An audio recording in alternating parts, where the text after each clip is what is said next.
I thought I had made it, bro. I came here with a certain amount of money already planned to come here. How much were you left with? Bro, I got down to nothing. Oh, is it? I absolutely wish I did not come to Dubai. What? No way. Yeah.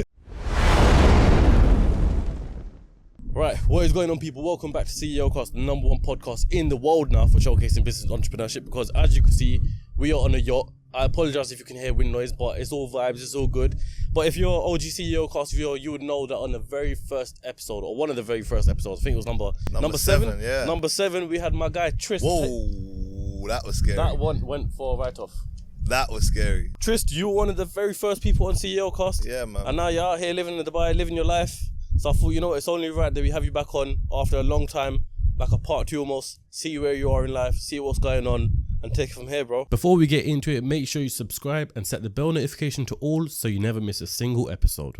Nah, I appreciate it, man. Thanks for having me back on, bro. Like I was saying just before we had started filming, like, I think something to kind of point out to a lot of people is when I jumped on the platform, I don't know how many followers you was at or what stage you was at, but I know you was at a very early stage, obviously being the 7th. And for me, it was nothing to do with the followers. I didn't even care who saw that. If anything, I said the content I was going to push to my audience.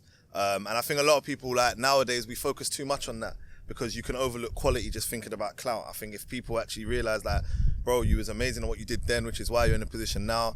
And like watching you grow, you're like, well, you're a big Ceocast now, man. You're like, you're a household name. So yeah, and I'm proud of you, bro. And I'm happy for you as well. And you deserve it because you stayed dedicated during a time where it was hard to, and you just kept on going. No, you're right, bro. Because when you come to my house and we done the very first episode, you said to me there and then your thing's gonna pop. Yeah, and I was like, inshallah. But obviously, what can I say? 100%, man. Nah, happy for you, bro. Ceocast to the world, man. What you been on, bro? First episode we done in 2020. We're 2 years in now. You've been living in Dubai for about a year or say? Nah, I've been living 2 years. 2 years in September. So when we first done that episode. That was February, roughly. February. So I think Rap City had been open maybe about a year. And from there, like I said, I think the main sort of focus on the conversation was Rap City, how we had built it, kind of our clientele. I think we had the whole big like Stormzy Wiley situation going on, and that was kind of the topics we was focused on. I remember trying to instigate you on that podcast. Yeah, he tried to set me up. End up and made you think and everything. Big up Storms and Wiley. Yeah, no sides from my point. But yeah, no, obviously since then, so much has changed. Like #1, living in Dubai. It's been a lot of ups, a lot of downs, which I think has kind of built my character way more than it would have if I just stayed where I was. It's a big challenge moving abroad. Rap City UK was closed down during lockdown, which obviously do you want me to get into that now? Should we go into that now or? Yeah, go on in, because is that what the first stage of you moving to Dubai, was that the first thing that happened? Yeah, like it was nothing to do with that, but we got to a point with Rap City where, and I think a lot of business people do, but a lot of business people don't like to speak on it, where the business just wasn't making business sense anymore. Like one thing I always say, like as a bit of banter, is I went straight into a unit for 10 cars and basically flew one of the most amazing artists, Funny Tommy, to the UK to stay in a hotel for a week and paint it like it was the Mona Lisa. Like these are things that you don't have to do. But I was just in my extra bag. I was a lot more ego-based. You're a creative guy, innit? So you're probably thinking outside of the box, what can I do, this, Exactly, like, to be different. Exactly. And I think, don't get me wrong, no regrets at all, because the lessons that I've learned have gone on to make me a lot better in business. But I think like our outgoings were so huge. We was just very much focused on like, kind of viral, but the business aspect of things, like, bro, I jumped into an industry, we're rocky right now. We're very rocky, bro. I jumped into an industry which wasn't necessarily an industry I knew loads about. There's so many mistakes I made within that company, but so many lessons I learned, and it was a beautiful time. And I think it also built a massive network. Like I got a large following in the car community. Mm-hmm. Like I think that was kind of even why you had really like reached out. Obviously, being a petrol head, massively into cars, you see some guy driving around in a burnt orange S63 coupe. Was it orange at that time? No, I think it was camo green at that time. It was camo green at that time. I think you just changed it to orange. Yeah. So I was like, right. That's hard. And I can't remember what your plate was, but your plate Waved. was hard. Can't forget that one. Yeah, Waved, that was a hard plate as well. And I was like, this guy's sick. But then, one of my boys got my cars, his car's wrapped from you, the satin grey G-Wagon. I remember that one. Oh, yes. Obviously, I don't think you were there when we dropped it off, but basically, I knew you were the owner. Obviously, into business stuff, you search who the entrepreneurs are, quick companies, house check, all that, find the whole thing. Yeah, of course. But I thought, we need to get you on.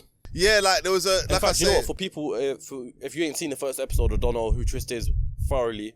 Go watch the first episode. I'm gonna link it right here, right now, or in the description. You can go check that out. Yeah, like going through the process of it, bro. I think some of the most valuable lessons that we learned was like, first and foremost, not to make your business too much about you. Like I think I switched my brand a lot during that time and made it focused on Rap City, which isn't always the right way to go, because sometimes you need a separation between you and the brand for multiple reasons. Sometimes even just your mental health. Like you could just post eating a sandwich and you get your customers DMing you saying, why are you eating a sandwich? When's my car ready? Like these are things that people don't think about in entrepreneurship. Financial management, like I say, we spent a lot on the unit. Me and TE, big up my business partner TE, we went really heavy up front and didn't really cater for your down months. A lot of people think about your good month. Yeah, when you say you went heavy up front, what do you mean exactly? So first upfront cost, we spent about 50k, which wasn't necessarily needed. We didn't need a unit that size. We didn't need a unit of that caliber straight away. We could have slowly built it up. I think we was very much just focused on, number one, making a bang, which I don't regret. But number two, it was also, ego was involved. And what I mean by that is the company, I put a lot of my own personality in there. So because I lived a certain lifestyle, I felt the company had to, which your business may not necessarily, like I could run a local news agent and still be a multi-millionaire. It doesn't have to necessarily reflect you and your lifestyle. So I think our costs, our financial management wasn't the best. Another big lesson that I learned was I went into an industry that I wasn't necessarily massively knowledgeable about. But there was a reason for that. Like, just to give a backstory, the reason why Rap City started, and I may have said this on that episode, was I was approached by a guy called Kaz Customs, big him up. He's now moved his company to Nigeria, another big car customizing company. And he had approached me to basically take over his company in the UK, which was based in Brentwood. And I was about to do it literally a few days away from signing the contract. And a mentor of mine, shout out Godson, he said to me, bro, you could do this yourself. Like, you could build your own brand. So there was no love lost. I said, you know what, let me do it myself. So I was kind of accidentally fell into that. It was originally meant to be an investment into someone else's and to market and brand it, but it fell on my lap, and TE's lap. And I think one of the things that I learned in that process was, like, bro, I'm putting people to work on cars, but I don't know how to rap myself. Like, that's not a sensible move to make, but a lot of people do it. So I think now, like, I'm in a position where I've got a lot of experience to be able to teach other people that, look, think about these factors. You're getting into a business. Have you studied that industry? Do you understand the ups and downs of it? You're hiring people to do certain roles. Do you understand that role before you just hire someone else to do it? Are you able to really manage quality control if you don't know that role? Are you able to pick the right people? How are you going to deal with the mistakes? There's so many factors to it. Our first customer was Stormzy. We was pretty much viral straight away. So a lot of pressure. So there was a lot that was hard to deal with, but at the same time, as I keep saying, like, massive lessons. It got to the point where we started weighing it up and it wasn't making sense. Our outgoings were way more than our income, and at the same time, sometimes you got to remove your ego, and business is business. Like I think this is something a lot of people forget nowadays because it's so cool to look like you're in business. So a lot of people just want to maintain that image, but does your business actually make sense? Do you know what I mean? And it wasn't making sense. So yeah, it got to the point where we said, you know what, let's knock this on the head. Something I said to you before, and I say to a lot of people, the story's not finished. One of the reasons why, I know we'll get onto why I moved to Dubai originally, was to actually bring Rap City out here, and that isn't something that I'm saying won't happen. We've still got the page, still own the brand, still got the rights to it.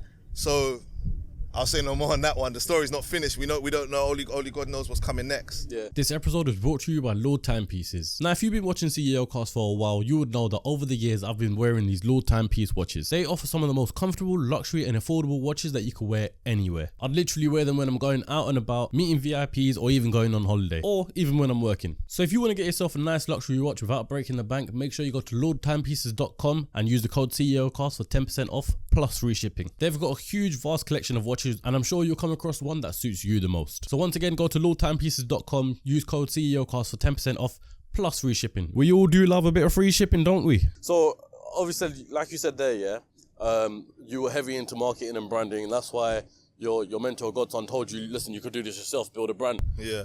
And obviously that's almost like your background, right? Yeah. So moving out here to Dubai, obviously we've spoken, you've had a couple of opportunities here and there, quite a few opportunities. Yeah, definitely. Where it involves marketing. Yeah. So what happened from there? So, in regards to like how we got to Dubai. Yeah. Well, firstly, you come during lockdown. You thought, yeah, dead lockdown. I'm out in Dubai. Yeah, and yeah. you and amongst many other influencers out here partying on the boats and all that sort of stuff, living life. Yeah. I mean, don't put me in the Love Island category, but yeah, we was out here. We was outside for a point. Do you know what it was? So I had a branding agency at the time, Brand Therapist, and we was managing a few influencers. So what I did is I did a company trip with a little bit of enjoyment as well to Dubai. I brought one of the influencers out here, and when we was out here, I did make sure like my main focus was network. I don't know what it was, but lockdown had obviously taught a lot of us how we could actually adjust to working from anywhere. Yeah. So when I came out here, we ended up getting a lot of opportunities just ended up falling on my lap just because of my network. And then we ended up getting contacted by a company called Shisho. And at the time there was just there was a tech-based company and there was an app, there was a Shisha directory, and their focus was to basically show you where you could find Shisha spots all around the world, yeah? They contacted my assistant at the time, Chloe, and they had said, look, we wanted to get some promo from the influencer I had flown out here. So we ended up going to meet the owner, and big shout out to Mohammed, who was the owner of Shishio. And when I went to meet him, bear in mind, aside of that, whilst I was here in my 3-week time frame, I think I had extended 3 times on that trip. So many things were just... What month did you come here originally in?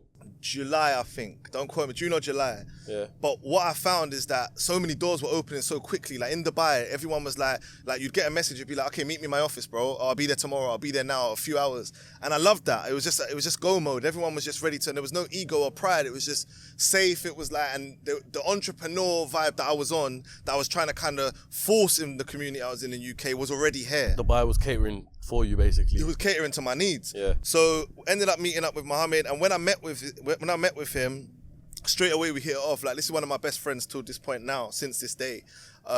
We was from a similar area, and we just connected mindset wise. He wanted to make Shisha one of the biggest brands ever, and he said, look, do you know what? I'll use your influencer, but aside of that, let's stay connected.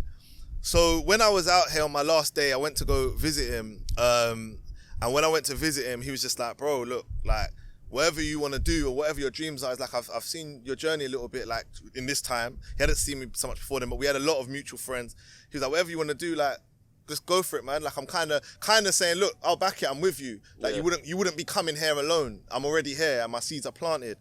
So anyway, I went back to the UK, and I was just like, bro, you know how lockdown was, man. I was just like, this is just not the place to be. Like, again, I'm not on here to bash UK, because I still love UK, love London.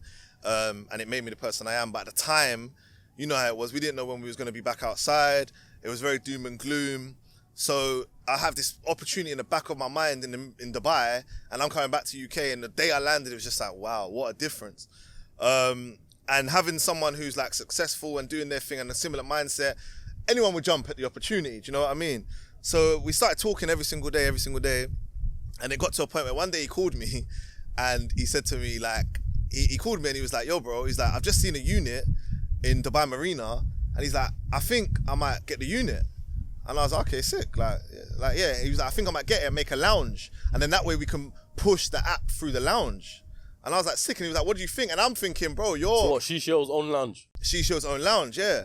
So at the time, I'm thinking, this guy's way more successful than me. I'm thinking, bro, like, why are you asking me? Like, do it, whatever, innit? You're the money man. Yeah, like, do what you want kind of thing. And he was like, no, I'm asking you because, like, you know about marketing and branding. What's your thoughts? And I think something I learned in that process, which a lot of people should take on board, is kind of like the imposter syndrome thing, where only because someone might be more financially successful than you doesn't mean you can't offer them a lot of value. And one thing I always love and respect him for is he made me realize that, like, bro, I don't care about what financial level you're at. Like, I can see that you know what you're doing and what you're talking about. What do you think? So anyway, I said, yeah, go for it. Bro, the guy's a go-getter. About a week later, he signed a contract. He was like, yeah, I'm doing a lounge. He's like, what are you saying? I'm like, what do you mean, what am I saying? He's like, oh, what are you saying? Like, let's build it. Let's get influencers. Let's build a campaign. Let's make this the lit spot in Dubai. I was like, bro, I'm on it, man. Like, I was like, yeah, I'm down to come over there. And then one thing he kept on doing, he was like, well, every time I would ask him for things, you know how people are when they think about moving to places, like, it's like, what about this and what about that and what about this? Every time I would ask him a question, he said, I'm not telling you until you do it. Like I remember saying to him, yeah, go on. What sort of things you were asking him? like, how's the visas work, or how would I don't know, like, what's renting like, and what's this like, and what's that like? And he was like, bro, I was like, have you got links for this? And you got links for that? He said, I live here, don't I? Yeah. Like, he just always used to be like, I'm here, aren't I? Yeah. Like, if you're gonna do it, do it. I don't want to hear. He just so you're aware, to give background, he introduced me to cut the crap. That's his phrase. Okay. Yeah? So he was literally like, bruv, cut the crap, like, come if you're coming.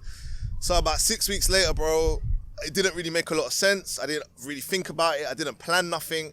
I just cut, bro. I said to TE, look, Rap City, we was closed at the time. We had to be because of lockdown. I said, bro, I'm going to go there, and my plan is to carry this on, what we're doing. I was gone, bro. I was gone. At the time, I just left my place. I literally was just like, my mum was like, go. Like, you have got the opportunity. It's a safer place. Why would you not? And I moved, bro. Yeah, I moved. The rest is history, pretty much. The rest is history. I knew a few people here, and obviously having a good network always helps. I knew my business partner now, Tyra. I knew her already, and obviously I knew Mohammed. So there were two people that were already doing quite well in Dubai. Yeah. Funny enough, I knew the owner or the manager and director of Nagi 5 as well. Big up Youssef. I knew him. I think everyone who comes to Dubai meets him. And yeah, I just came, bro. After that, I was just like, figure it out, man. Do you know what I mean? Figure it out. So this is the bit where I want to use your phrase, we're going to cut the crap. Yeah.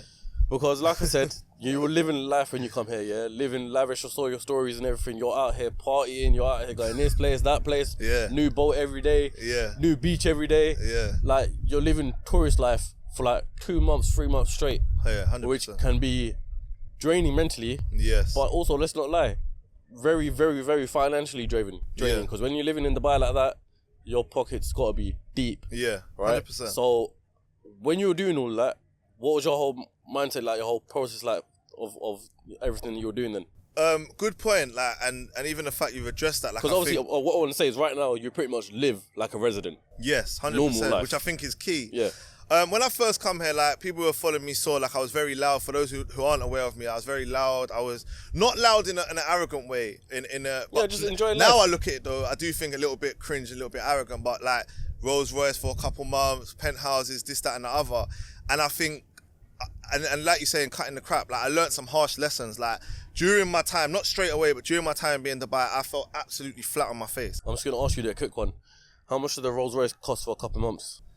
I can't remember, you know. No, you can remember. Honestly, I actually can't remember. I don't want to say a figure and be capping. I can't remember. Like, at that point, bro, I was just, when you're in that space, you just. I thought I had made it, bro. I came here with a certain amount of money already planned to come here. Yeah, I had saved up. I had a good financial run for the years before.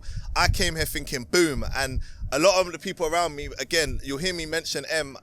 My name's Mohammed, but I'll refer to him as M a lot because he was trying to say to me, like, bro, slow down, like, chill out. Bro, I had a cinema in my house. I didn't need that. Yeah. Like, I had a swimming pool in the place. I didn't need it. Do you know what I mean? The Rolls Royce met me at the airport. Why? Like, these were things that you don't necessarily need. You don't. Yeah. But again, like I say, it definitely wasn't all for the gram. That's one thing I will say. But it was just getting caught up in the life and thinking that there's no way I can go back from the point I was at. And there is. No matter what level you're at, you can fall back. Mindset at the time, I think, was, like I said, I thought I was unstoppable. I made a lot of stupid decisions during that time, ego-based decisions, rush decisions. I think I just was very, I had a good run and I thought I would never go back from it. I thought that was it, like I'm done for life almost. And you're not done with 100, 200K to your name. You're not done, you're far from done, especially if you're going to be spending X, Y, Z a month. Like, it doesn't make sense financially. So, yeah, I wish I could answer the question about how much the Rolls Royce. So I know you love questions like that, but I can't. I genuinely can't remember. But I want to say to you, it's about 2K a week in pounds, I think. But people will be able to, those who are around me will remember. Someone do the maths in the comments, but in my head just saying 20 bags. I think it's about £1,500 a week, £1,500, £2,000 a week. I think, not to say that's facts, but yeah. So then what almost, I don't want to say humbled you, because I thought you were humble anyway, but what did humble you down to I the think you level should say humbled, bro. I think... what humbled you? I think financial losses, the embarrassment of closing down my company. Yeah. I think going from a certain lifestyle, like, one thing about me is I had maintained a certain lifestyle for a very long time. I was very consistent with that. So being known for that and then realizing, oh, you're not like that isn't it anymore. And also coming to a place like Dubai, thinking you're at the top tier and realizing, wait, what? Like, you are nothing here. You are a drop in the ocean. aside of the people around me, because my network was always doing well, even further than that, you got sheikhs that will just make you feel like you don't even exist, bro. Yeah. Do you know what I mean? So I think that, and just losses, bro. Losses, and realizing, like, throughout those losses, I realized what really matters and what life's really about, and the stupid decisions I made, and I had to own them, and mistakes I owned, and like business decisions I made that were stupid. I think all of those things led to me being humbled. And one thing I have to throw in there as well is being in a Muslim country. Like, I think seeing a lot of people think you come to buy and then you get more materialistic, which a lot of people do. I don't think I did. I did at that time, but then now, since then, I've got less, because things become normal, bro. Like right now, we're on a yacht, and people might think, oh, it's a flex. Like, let's be honest, bro. This is not. I was gonna pussyfoot. Let me cut the crap. Like, it's a change to rent. It is. Yeah. Like, it is realistically what you would spend on a yacht for a few hours. You spend in Hakkasan. You spend in. It is. Yeah. But for someone online, you look like you've made it. You don't own it. You just got it for a few hours. You know what I mean? You got a Lambo. You got this. You got a Rolls Royce. Make whatever. content on Instagram that'll last you a month. You can stretch it. I could repost and repost and repost. So I think when you start to realize, like, things that are actually real, the people that are real here and really have real wealth, it makes you humble, number one. And number two, you realize that you are not the shit you thought you was. And I think it's so good for that to happen. Like, your ego creates this mask and we live behind it. We think we're something, and then we think we've got to maintain the mask. And then what a lot of us do is that rather than actually lifting that mask and making the right decisions, we build our business based on the mask, and then the business is built on sand. So now you've got a business or a brand that's built on absolute bullshit, and you can't even lift the mask off because you're stuck to your face. Do you know what I mean? So when you've got to make a decision for the business, you think about the mask, and you make stupid decisions, which ends up humbling. You could end up homeless. There was times, bro, I've had the hardest times here. I've been absolutely broken to buy. Make that your fucking headline. I've been absolutely broken to buy. Can you say, I wish I did not come to Dubai? Never. No way. The best decision. No, I was saying, can you say it so I could stick it in the headline using the beginning? I absolutely wish I did not come to Dubai. There we are. Oh, wait, hold on. What? No way. Yeah. Like, in the sense of, I can't cap it anymore, man. No, you know what? I was going to say on that point there, Yeah. I was having this conversation with someone as well who's quite up in the UK as well. Yeah. You know him as well. We were talking about him the other day. Yeah. His business is based in Manchester. Originally from Birmingham, in Manchester. But the way he lives his life, in Manchester, he's top dog. Yeah. In London, he fits in. Yeah. But then you come to Dubai, and like you said, with the same level that he is, if you come to Dubai, there's people that would be 100 times more wealthy than him. So you can either take it in as motivation and think, oh, I need to get up. Yeah. Because you can get to a point in the UK where you think you're so up that you've made it and you're comfortable. Big fish, small pond. Yeah. But then you come to Dubai and you're thinking, yo, there's different levels. There's levels to this, you know what I'm saying? Yeah. That's why I love Dubai, because even... I was going to mention this on the podcast. I don't know if I've said it already or not yet. Even small things like, people think renting a car is stupid, Yeah. which it is, don't get me wrong. But I also see it as a form of motivation, because now that we've got the Euros here, it just makes you want to get back, make 200 bags and go buy one. Because you've got the experience. It's almost like manifestation sort of thing. You get me? Yeah, I don't think renting and these things, I don't think anything is, and I was having a conversation with, and he's off camera, but big shout out to Cam. I was having this conversation with Cam before, like, there are some things you do have to go through, and I agree with that. Like, he was saying, he's a lot younger than me, and he was saying the same thing. Like, sometimes, what he was saying for people out there is like, I get what you're saying, Trist, but sometimes you have got to go through things. You have, but the smartest man learns from another man's mistakes as well. So I feel like, renting the cars is not a bad thing, but number one, the purpose of why. Number two, the intention. Like, again, I didn't really elaborate on being in a Muslim country, but and just for those who are out there, like, I haven't converted to Islam, but Inshallah soon. Inshallah that was the first thing I asked Trist when he was here for a couple of months. I was like, yo, you taking Raheem's been on to me for like 3 years. But anyone who knows me personally knows I've always had a lot of respect for Islam. A lot of people around me are Muslim, and I've done Ramadan for the last 3 years, so it's something I have a lot of respect for. And one thing about Islam, not to get like too religious, is it does talk about intention a lot, and I think intention is important. So if you're renting a car for, like you said, because you want to feel what it's like to get your goal, do that. Manifestation, I believe in it. Vision board, I've stood for it for years. The other side of it as well is I do want to drive a 1010 car in Dubai and that. 100%, but then the other side is, let me make it seem like this is my thing. Yeah. You know what I mean? Like, there's a thin line. Let me make it seem like this is mine, and so on and so forth, pulling up on girls, this, that, and the other. Just a fake life that we've all at some point, or maybe I'll speak for myself, stepped into, and that's the crap we're cutting. That's the mission, because it's not real. And I think when we live the truth, like going back to the point Cam said, yeah, there are some things that you do have to experience, but I will leave it by saying a wise man will learn from another man's mistakes, and I think that is key. You said that on the first podcast we done, I believe. Did I, yeah? The same thing, yeah. Well, I should have fucking learnt from my own mistakes then, eh? But no, it's true. It's true. I don't think we all have to experience everything. Like, sometimes you can learn from other people, bro. And I think those people that do that, I think they got an edge on the game, man. So you said you came here with a pot of savings, essentially, right? Yeah. In those months where you were living up lifestyle, Yeah. did you blow that whole pot? No, so I didn't just blow it on lifestyle. So let me make that clear. I didn't actually blow it on lifestyle. As I was saying to you guys before, I was fortunate that I have a lot of good contacts. So I'll be honest, I didn't come and experience the expensive lifestyle of Dubai. Other than the car and the house, I've always got contacts. So a lot of things were like, I was a bit of a shisha head at the time. Ended up opening a shisha. My boy ended up opening a shisha.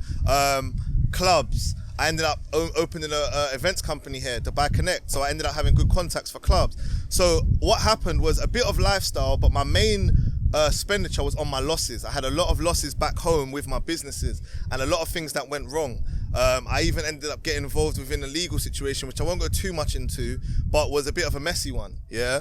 Not like, as in like done anything illegal, but like in the sense of financially, yeah? It doesn't take much to work things out if you get it, yeah? So those situations is where the losses were, like having to cover losses and stand on losses and be stand up. And I had two decisions, bro. And I think a lot of people could take a lot from this. I could have either carried on living lifestyle. Hold on, wait for a second for the jet ski to go. I don't Jet know why ski jet wave. ski. Yeah. A man's towing the jet ski. No, come on. Go on, yeah, sorry. I could have carried on lifestyle, or I could have been a man and done the right thing and stood up for my losses. And at times, I did a bit of both. And then I got to a point where I realized the right thing is to take your losses, because God, Allah, whoever it is you believe in will bless you tenfold in the future anyway. Whereas sometimes when we grow up with a certain mindset, a survival mindset, especially if you come from like the hood and you've got a certain mindset, when you've got money, you don't want to lose that money ever. So you might even cut certain corners to maintain money. That's not the right way to be. When you have an abundance mindset, you pay for your losses and you believe you're going to make tenfold again. Do you get what I mean? So that's what it more was. I didn't spunk my money on lifestyle. I spunked it on a bit of lifestyle, but I lost. I lost and I betted big. That's one thing I will make clear. I was always a big risk taker, so I lost big.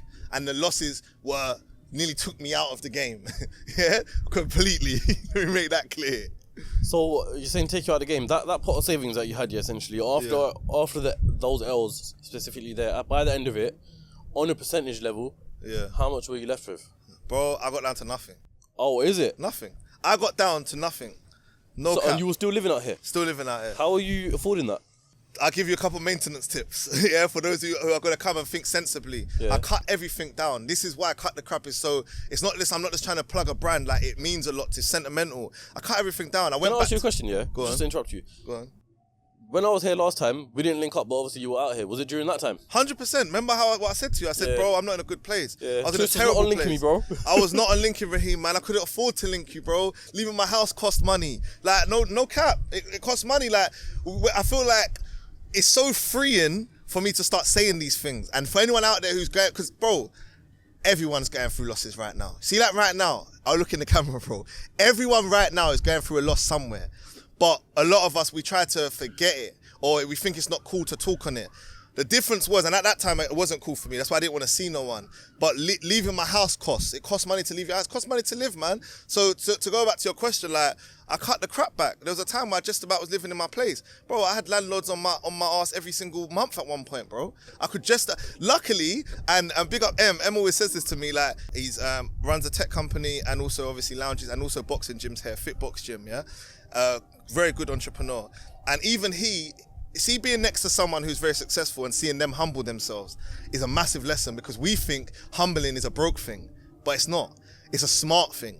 So seeing him say things like, you say to me, bro, he said, what do you think I'm doing? He said, bro, I own a shisha lounge, so I never have to pay for shisha. It's one of the things he loves. He said, and I can eat food there. And all I do is box and get fit, and I own a gym. So luckily, the people I know own things that meant that my lifestyle outgoings become very, very low. So I didn't really have to, there was nothing to maintain anymore. So you got free gym membership and free food? Basically, yeah. Free gym membership, free food, and obviously free shisha at the time, yeah. But obviously the main thing being rent. Rent is... That was the only thing that I was able to maintain. But at the same time, even that was a struggle at some point. Like, because what I was struggling with, and people moving to Dubai will relate to this, is finding my feet here. A lot of people come here and they try 100 things, bro. Like, I had a very successful concierge company and events company, which is still there now. But me and my business partner have chosen to fall back from events because we've got our bread and butter is amazing and doing well for us. And we'll get into that. But that's our creative agency. So my main thing was at that point was finding my feet. The points I'm talking to you about, which were hard, were where I didn't know where the money was coming from. Now, obviously, thank God, I've got myself back in good positions where I've been able to become a creative director of Tyra Creative. I've been able to become a part of other ventures that people are seeing me build in front of the world. So now I'm back, I'm even back to doing content. So I'm now back in a position where these things make sense. But at that time, bro, I didn't know where it was coming from, bro. So I stayed inside. How long were you struggling for? I'd say a good year, bro. A good year, yeah. Good year. The whole of last year, really. But you know one thing I will say? It's crucial. The main thing I lost wasn't money. I lost my mind. It was the mental. I mentally was down and out. That was the main thing I lost. I lost my mindset, the thing that everyone knows me for, the Trist that everyone knew for the last decade plus, that built Grow Daily, that Trist. I lost it. And I think that was where I really was down and out. The money can come and go. I've been broke. I come from nothing. Like we all come from humble beginnings. But where I lost my mindset, that's what really done me. And I think what got me back wasn't money, it was the mindset. Because I got back to my ground principles, my affirmations, my reading, my going to the gym, my being around the right people. Well, did all that stop in like the time of struggling? Yeah, man. Yeah, which it shouldn't. That's when you're meant to do it more. But for me, it was hard. And mentally, I started feeling like I lost a lot of even friends back home. A lot of people I thought were my friends were actually, it was beneficial to be my friend when I was back home. I'm the guy, innit? I'm Trist. Money. Like, Say Money again? Man. Say again? Money man. Yeah. Like, not necessarily saying I was, Let me cut the crap, yeah. Like, yeah, because there was a lot of money and status. Like, a lot of people I thought had me or would ride for me. I'm out of sight, out of mind now. And that's when that's why I would never say I regret, coming here is the best thing, because you're out of sight, out of mind. That's when you really know if people really fuck with you. Do you know what I mean? And I got to a point where so many people that I was around at the time, they just didn't have me. People turned on me, people done me over business-wise. Like, I had situations where people that I really relied on done me over. So I started thinking that I had lost everything. I thought I wasn't the guy anymore. I had a bit of backlash for projects I was involved in online. There was just so much negativity, but in my head, it was way bigger than it was. Do you get what I mean? I thought it was way worse than it was. So when you was coming, I was thinking, he must know, this must know, he must know. I was thinking, you must all know. But realistically, again, for people that go through this, fuck everyone, man. Fix what's up here. And if people switch like that or believe something they've heard online or through this person, that person, and then they switch on you, they were never your guy anyway. Do you know what I mean? Let's talk about that briefly, because you mentioned something there that you were like involved in. We won't mention it too much. Yeah. Yeah. You know what I'm talking about? Yeah. I don't know how much I want to mention. Nah, actually, go on. Because you know I just want a genuine understanding of what this was all about. Yeah. What happened? Do you know what? The reason why I wasn't going to, just to explain why I wasn't going to, because people around me, I'll be honest, I can't even remember what the thing was called. People around me were saying there's no point touching on it because it's negative, and I wasn't going to, yeah. But you know what? Cut the crap, innit, yeah. So I ended up doing marketing and branding behind a crypto project, and at the time, the crypto project, long story short, it went shit. Wasn't a scam, wasn't a bump. Like, I've built my brand up for the last decade plus. Do you know the person who ran this coin? Yeah. It was close to me. It was my people. Like, don't get it twisted. It was UK my people. based or Dubai? No, UK based, yeah. Okay, yeah. And don't get it twisted. I'm not putting nothing on nobody else, because like a dickhead, what I done is I was the one who publicly spoke. Yeah. So you know how it goes. We all know now. Now it's a bit easier to talk on because we've all seen 100 of the real scams, so we know these things happen. But this was not a scam. And if there was a scam, I would be an absolute idiot to put my name to it. Yeah. But what it was is I did the marketing, the branding, and the pushing it out there, because I'm always the loudmouth. It's always Trist. I'm gonna come on, yo, my people there. Do you know what I mean? And you know what? I haven't spoke to him in a while, but big shout out to Bouncer, because I watched the Bouncer interview with Tricky. Shout out my guy Tricky, and his interview helped me get back up mentally, because he was talking about backlash and stuff he had, and a lot of stuff wasn't true. Yeah, and I loved how he addressed it, and he made me more confident to think, yeah, bro, like, this shit ain't true, bro. Like, so long story short, what had happened is the project hadn't done well. It didn't launch in the end. People had invested money in the private sale. It didn't go well. Didn't go well. No, nothing more to it. So very people transparent. That people got finessed. Exactly. Very transparent. It was shown where the money went, influencers, and it was also when the markets went tits up, yeah? Influencers who were paid, transparent, all receipts were there. But you know how the market goes, and now I fucking know how the market goes. If I lose my money and I'm a crypto investor, fuck you, you're a scammer, I hate you. Simple as that, innit? Like, a lot of people don't have the in-depth intelligence to actually understand that it might have just went wrong. And also, a lesson I learned for everyone out there, you don't sign up to everything. Not everything is good money. Sometimes, only because you're going through a loss, something that you might be going through losses and something looks amazing, like it's going to turn everything around.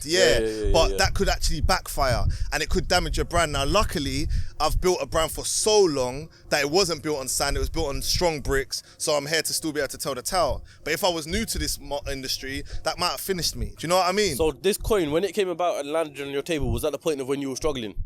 Yes. So yes, did you yes, think yes, that yes. okay, this can be my way out? I thought it would be good. Not, but let me make this clear. Not that I thought lick people as a way out. No. People was making money the proper way from projects. No, Do you know what I mean? You thought it was going to be a proper project, proper coin. It's going to go places. Let me be part of this. Yeah, 100%. So, and also, I'm knowledgeable about crypto. This was something I was passionate about. I was one of the a lot of people learned about crypto through my podcast. Like, humbly speaking, they did. Through Flumsy interviews and stuff like that. So, yeah, I think what I think the best way to summarize it is when you're in survival mode, sometimes you'll make decisions you wouldn't have made in growth mode. Yeah. And a bit of content I put out there one time that did quite well is you got to learn to forgive yourself for what you did in survival mode. That's not a decision I may have made now, but you live and learn. There was no bad intention from my part. There was no trying to hit a lick off of people. I would not have looked at my own network and my own people to get involved. Absolute bullshit. That's just not what I would have done. But people are still probably going to go in the comments today and still probably think, all right, yeah, mate, you tried to hit the lick. And it is what it is. But now, luckily enough, I understand you got to have tough skin. People are going to think what they want. And as long as your intention is pure, you carry on. Do you get what I mean? And that's why we're here. Alhamdulillah. I think the fact that you're able to speak on it openly, without going so into detail of what the project is, because we don't need to go into detail. Yeah, I don't want to put too much light on it. But the fact that you're able to speak on it shows enough, I think. Yeah, and also I think one of the main things is I would have disappeared, bro. Do you know what I mean? Like I'm not. That's not everyone who has followed me, bro. I've been on the internet since about 2000 and.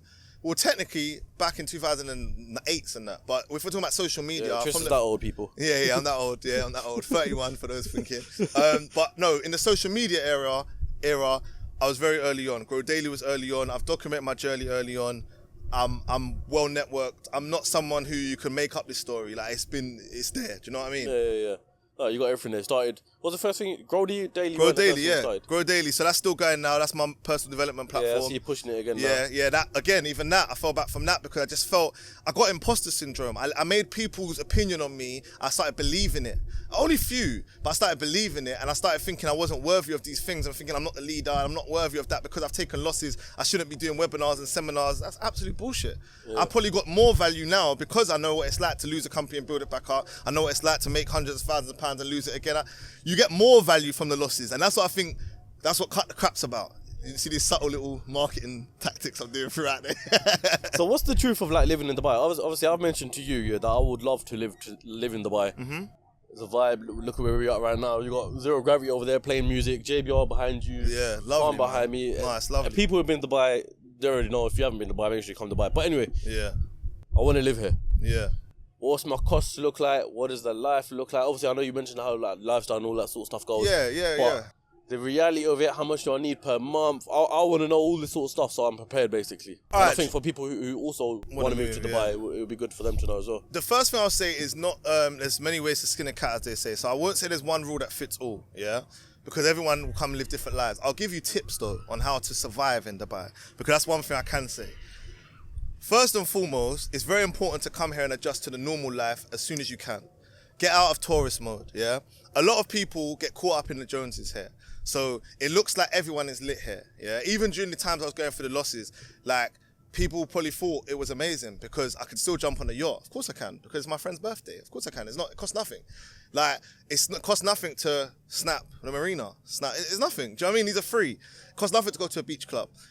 But you have to adjust ASAP to become a resident ASAP. And I don't mean that technically, I mean in your mind.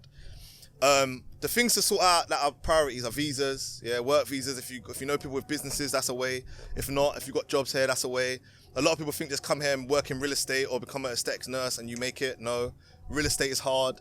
Shout out my guy Connor. Shout out Pete, Mr. No Days Off. These Connor people, should be on the podcast soon as well. shout out to him. Connor, my guy. These are people that have built proper lives for themselves, yeah? And I got a big shout out to them. A lot of my people in Dubai, I got normal friends, bro. Yeah? Not friends that have come here and just tried to flex, normal friends. And that's key. Get normal friends. Not just like flashy cunts, yeah? I've got flashy cunt friends. I love them as well. But not just flashy cunts. Like, you want to adjust ASAP. Keep your costs low.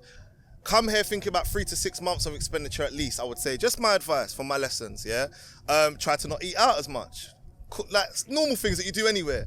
Don't get too caught up in thinking you got to go everywhere. One of the biggest things, this is the biggest one, is don't think you've got to always host your friends that visit. That will kill you. In what sense? Because your friends will come and visit with 5 bag, 10 bag, 15 bag, 20 bag budgets. They're just coming to spunk it for a week. It's Lambo yacht. Do you know what I mean? Yeah. Table. You could end up getting caught up in that. Because Joining them, yeah. Because you're hosting. I'll be honest, bro. Sometimes just see them for 1 or 2 days. Stay in your house. They're on holiday, you're not. One of them, another big key. Remember, people are on holiday here. You live here. It's different. You haven't got to keep up with the Joneses. The visa situation, getting a good job, obviously that's dependent. Everyone will move here for different reasons. I will say to a lot of people, don't just move here for the sake of it though. Like, move here with some form of like intention. Yeah, like, I'm not gonna say you have to have a plan because I'm a risk taker and I didn't have a massive plan. But at the same time, I would say they're able to jump on tables for tables and able to have guys who are gonna be able to fund this lifestyle, maintain the image a lot easier than guys. A girl can go out with 10 guys in a fucking month and they're at a restaurant and it looks amazing. And I'm not saying all females do that because there's a lot of boss females here. Tyra, Creative, one of the main ones, but there's a lot of boss females here. But I'm saying a lot of females that come to Dubai, especially during that wave you were talking about, they came thinking it was just sunshine and just amazing and just let me do content and influencing and they get to a point very soon where it gets fucking hard, man, and they're gonna kill me for this, Raheem. But it gets to a point where you've got to move into flats with 5 of the girls sharing and you're just about able to pattern and you ain't renewed your visa, now you owe the government, and it is peak. And the way to avoid that is don't get caught up with other people's hype. Do you get what I mean? Let me ask you a question off the back of that, yeah? These people that you're talking about, like... They're going to kill me for this, aren't they? I don't know, they might kill me as well by the end of this. Sorry, girls, man. It's not all the girls, though. I will make that clear, man. But these people who say they're influencers, do you think that influencer is an excuse to live that life? Doing me like that. You're gonna. This is what you're doing. I'm asking you. You've been in the influencer game. You're in the marketing game. You know how it works. You know how shit runs. Do you know what? Great question. I'm gonna be honest. One thing I will say is being an influencer and an influential person can be a very well business structured role. We used to manage some, yeah. And I know many influencers that people man them most of the time will go on Insta and scroll and think, she's just any influencer thing. I know some of them that are making good money, have got good structures, good brand deals. It's an actual business. PAs, actual businesses, invoices. We was managing them, so I saw it. We weren't managing idiots. Like, we was managing people that had structure and people that had goals. And there's influential girls out there that have built platforms and brands and swimwear lines and this, that, and the other, and they have got this is the thing. Structure. Some people who get a whole bunch of followers now class themselves as an influencer. I think the term has been washed out, and I think it's jarring, and I think now I like the term content creator. Because, bro, the reason I'm going on this here is because I think sometimes we discredit the women too much. I think sometimes we've got to understand that some of these women own businesses. This is their business. Yeah. They are influential. If I didn't have the influencer when we come to Dubai, I would never have met Shisha. I would never be in Dubai. That was a business. He was willing to pay for the promo. She made money on this trip. Her trip was paid for, and she earned money and income, and she's gone on to do whatever she's going to do in her life. Why does the boat feel like it's about to tip, though? Yeah, I know. Should we stop here? Or... No, we keep going, bro. If we die, bro. We die on camera. Whoa. You said that yesterday. You got to stop saying that, bro. You live one life, man. You never know it's gonna end. Yeah, so I'm not gonna come and do the cliche influencers are all da-da-da-da. However, yes, there is a trashier side. Like there is anything though, bro. There is a side that, are you really an influencer or is it an excuse? There was a wave of influencers that just came here. But can we discredit taking pictures and getting paid by brands? Can we? No. That you can't discredit. Okay. I'm saying people make it seem like that's the case. Like I was saying, I said this on my private Snapchat. Yeah. No one has me on there. Random, Then you'll see some people out and about claiming that they've been invited by X place, this place, that place, yeah? Yeah. And you know they ain't. Yeah. That's when it's cringe, yeah. That's what I'm saying. You can tell the difference. I think when you see these contracts like PLT contracts or other brands as well, there's loads of others, like contracts that are out there, like, they're like shout out a few, like Layla Simone is one of them that has, like Wumi Bello. These are influencers that have actually built brands for themselves that are credible when they go to play. There's so much more. Nella Rose, these were influencers. Shout out the whole Vamp camp. Like these were Mariam Musa. These are people that built brands for themselves, and they're credible. And do you know other what I mean? brands want to work heavy. Brands want to work with them. They're It's credible. just like you're Philly in your trunks. Exactly. So let's not just Harry state Pinero, them. Can't leave him out. Exactly. You know, I respect all of those people for what they've done. They've shown that you can monetize, and to be honest, that's the path I'm going down now. Obviously, we prefer substance, but it's not the girls' faults that their angle might be bikini, might be swimwear, might be lifestyle. I just think people got to see it as a craft and a business and treat it like one. And some of these people do. They have managers, they have PAs, they have invoices, email setups, they get booking systems. They've got to do content at certain times and post at certain times. And I fuck with them a lot. And I think they deserve their flowers. Fair play. What else, Trist? Well, now, but where we are now, obviously, as I say, since I've been here, we had, I met my business partner, Tyra Shaquille. Absolutely amazing woman, businesswoman, creative, one of the most respected, I would say, in Dubai. She's been there 15 years. She built up a reputation for being known as one of the best creatives in Dubai. And she built up her company, which I'm now creative director of, which is Tyra Creative. And she built that brand based on branding and marketing, but concept creation. So what we basically do is we create venue concepts from the scratch. So Lekki is a new nightclub in Dubai and Business Bay. Top to bottom, designed by Tyra Creative. There's a club that's being designed now called 18. It'll be out maybe when this video's out. It used to be called Crystal. Tyra Creative, top to bottom. Majority of the nightclub venues and food and beverage venues, from menus to uniforms to branding, marketing, etc. Tyra Creative. So Tyra Creative is my focus. That's my baby. That's where all my passion is going towards. And right now it's just about building that brand. Like, one of the things that I've done within that is, luckily enough, in this process, like, I've become a total different person, and I removed my ego from a lot of my business decisions. And I love having a female business partner. I think more men should. I love the fact that she's a boss, and I love the fact that she's built this before me. I can't sit on this podcast and take clout for it because it was built before. Obviously, I'm definitely adding a lot to it, value-wise. That's my focus now in building that up. I want to know this quickly, yeah? Obviously, she's been going at it for years, right? Yeah. And you'd come on board with it recently. Yeah.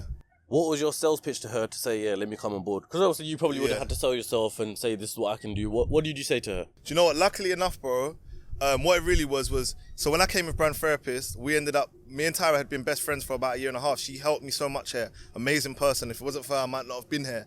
Like, because she knows everyone and has got a really good reputation. So what had basically happened was, I had Brand Therapist. We was kind of doing the same thing, minus the concept, but she had much more years behind her. So rather than me have a UK company and her have a Dubai, I said, why get rid of the UK and I'll join you. So number one, it was quite natural. I didn't really have to pitch. Number two, we started Dubai Connect and connected parties together.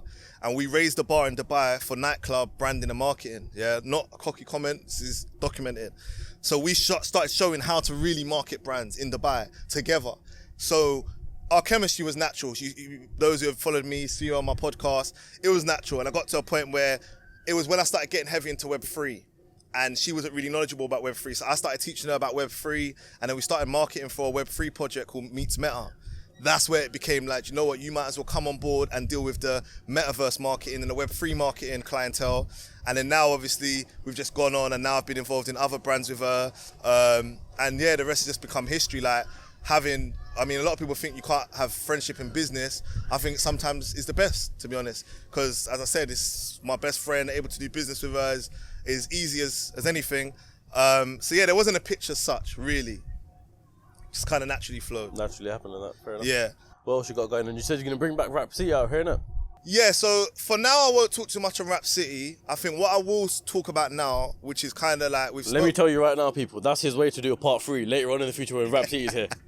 Listen, let me make something clear. Ceocast, yeah, I am like part of their Hall of Fame, yeah. And one thing I will send a lot of love out before I move on to this next point to Raheem for is some people will build their platform and get big and get, like in Jamaica we say rich and switch, yeah. Some people get rich and switch, and a lot of people will be like, oh, do you know what? My platform's big now. You only got 10k followers. I'm alright. One thing I will always credit him for is he's always tried to reach out. He's remained as humble as he was at the beginning, and that's why you've grown to where you are, bro. And I can't lie, we built a friendship from that, just from having a conversation on camera. So for anyone who's out there building a platform like Ceocast, like my own, bear that in mind. Like, you can, the people that you at the beginning, don't switch up on them at the end. So Ceocast, I'm part of the Hall of Fame. Don't matter how many followers I got, I'm always be on this platform. But now going forward, bro, cut the crap. Yeah. So obviously people who follow me will know I'm back on social media now heavily, and I'm really taking this very seriously now. For the next year, I'm going to be very consistent. Content creator. I'm putting this out there. I want to dominate that. Yeah. I want to dominate that lane. I've got the network for it. I've got the content for it, and I've got the experience for it. So I'm building a brand called Cut the Crap right now. Cut the Crap is all about debunking the myths of business and mindset. I'm putting together 30 days of content that might be out when this is out, November the 1st, non-stop content. My webinars are back on Grow Daily. A lot of people will remember those. And then I'm going straight into workshops. My workshops are going to be based on telling you the truth about business, what to expect for those starting businesses, brands, whether they're early on or having difficulty. I'm going to do one-on-one sessions, and I'm also going to create a workshop. I was talking to Cam about this before. This ain't no buy my course shit, yeah? Like, you ain't gonna see me on these platforms saying buy my course, like Cam said to me in Made You Think they're gonna snort on me in the comments. If anyone has followed my journey, they know that for the last 10 years, I've never really sold nothing. So, and this ain't my bread and butter. Generally speaking, that's not been my thing, yeah? And even for like the Made You Think, like shout out to Made You Think, fun fact for you, Made You Think, like, was my, like we at the very, very beginning of Made You Think, was very, very heavily connected. Like, I owe a lot to Made You Think as well, bro. I think he's one of the sole reasons why this podcast grew to where it is. So yeah, I love seeing him support the people that I fuck with as well. Like AP, like differently aside of this internet stuff. I don't know if he's gonna want us to say his name. I'm gonna have to cut that. Okay, yeah. Made You Think aside of this Instagram, social media stuff. Way before this, first 10 followers, bro. Yeah. Like I'm talking before he even thought about this platform. That's been my guy. We've been locked in. Yeah. So yeah, like, so this ain't no sell my cool shit, but that's the angle I'm going. I'm gonna do merch, I'm gonna really grow this brand, and I think a lot of people are connecting with it because I'm cutting the crap. A lot of people have these narratives of what an entrepreneur's meant to look like and be like, and you gotta live in Dubai and have a Rolex and a Lambo, and it's all lit, and there's no losses, and we just always gotta be lit, and as soon as there's losses, we come offline and we go ghost. It's bullshit. I want to tell the truth. So my main mission with Cut the Crap is tell the truth. And that's all I really want to focus on now, is just cut the crap, building that brand, consistent content, like, getting out there. I'm on a couple other podcasts this month as well that will be coming out. My podcast, which I ain't even fucking spoke about, is coming back when I get back into my YouTube. I filmed a few episodes of that. I've got some good episodes on there. So yeah, cut the crap, bro. I just want everyone to lock into that. Like, if people are watching this, have never followed me, follow me. You're just going to get raw, authentic entrepreneurship gems, how to really build a brand, how to really market, like not what everyone is telling you, and not this social pressure to be someone that you're not, and just tell the truth. Like, so we're allowed to tell the truth. You're allowed to lose. You're allowed to be graceful with them losses, and you're allowed to do a lot of things, man. Like, the world will have you think you're not, but it's absolute bullshit, and we're cutting the crap, man. I'm gonna ask you one last thing, Trist, yeah? Yeah. We were out the other day. After all this conversation, you know, you came here, litness, had to get humbled, got humbled, now you're going back up. You said next year you're going to pull out a mad thing. You said you're going to get the spaceship. Why? You got really good at this, you know. You're really good, though, I can't lie. Because you know what to go for. You know exactly what to go for. Do you know what, yeah? I don't know if I want to put... I don't know. What... I'm not saying tell me what car. Oh, okay. I'm saying why? Why are you going to go and get yourself a mad thing? Because you know deep down I'm a petrol head, man. Everyone, you know that kind of crap, man. Whatever happens, like, I'm always going to be a petrol head. I love nice cars. I love fast cars. I still love luxury, of course I do. Humbly, I still love it, otherwise I wouldn't live in a place like this. But I understand it's not the be all and end all. So yeah, next year, God willing, everything goes right. I sort my priorities first. I get the foundation solid, which I'm in the process of. I tick off everything I'm meant to. I cut all loose ends. I make sure everyone in my past is fine and my future is fine, and then we go for the mad thing, man. I'm going to be back here for the see the mad thing, man. Yeah, we go for the mad thing, like, yeah, we go for the mad thing, man. We have to, man. Do you know what I mean? Alright, now I want to ask you, what you got in mind? My goal, my humble goal, like, it's always been a rave for me, which is why I had it here. This is a yeah? Dubai humble goal right here, you know. Yeah, it's always been a rave for me, and you know I've been. For those who haven't never followed You my had journey, a dawn when you came here. That was no, I had a rave. I had a you rave. had a rave. Yeah, it's Okay. always a rave. Yeah. Obviously, I've had 2 Bentleys, S63, Range Rover. Always been into cars. So Yeah. for me, it's always been rave. I don't like small cars. Rave. I am starting to like the Cullinan, but I need the Wraith Go first. So for me, I would, if God's willing to bless me, Inshallah. when I get there, inshallah, it'll be the Wraith, man. Well, Trist, it's been amazing to have you on after thank a you, whole my 2 brother, years, man. pretty much. I know, we got there in the end, in the there in the first, we've jumped yachts. Got the link up in the end. Yeah, we got the link up in the end, it's been mad. But and honestly, bro, I appreciate you, like, congratulations on everything, bro. Seeing your viral content, like everything you've done, like, guys, this is the guy to follow because it's real, it's authentic, and you're really in that position where you actually want to learn from people. And bro, I think you deserve all the flowers. You deserve to be that podcast. Like I saw Jamal, It's Jamal the other day say that, like, you filled that gap. We need this, like, Ceocast to the world and back, bro. I need a t-shirt, man. Everyone needs a t-shirt. Everyone I sit down is like, yeah, give me your t-shirt. But yeah, pretty much gonna end it there, guys. Once again, listen, I apologize if you hear some people screaming in the background. You're hearing jet skis, you're hearing wind, you're hearing parties, whatnot. We're in the middle of the sea right now. We gotta give them some scenery though, Raheem. We gotta give them some scenery. And it's vibes. It's vibes. Yeah. You know, put this on YouTube. Yeah. Don't worry about listening on audio because it's gonna do your head in. But just sit back, relax, and just take in the knowledge from 100%. Trist that he's just dropped. And yeah, I'll catch you lot on the next episode of Ceocast next week. Trist, once again, I appreciate having you on, my bro. My bro. I'll catch you soon. Later on, let's go for a munch. We out. Let's go. We're going Shishio. That's it, we're going Shishio. Lovely.